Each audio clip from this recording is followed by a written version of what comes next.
नेहमी वाटू शकतं की SWC किंवा TTCने काय दिलं. मी असं म्हणेल की मला माझ्या आयुष्याचं पर्पज मिळालं.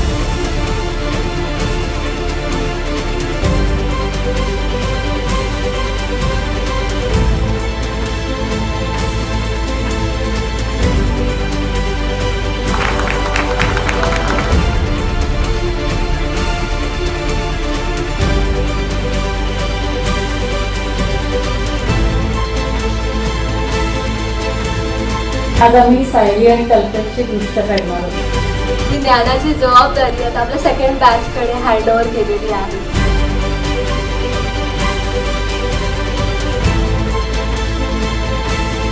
जे इथे मिळतं ते दुसरीकडे कुठेच नाही मिळत.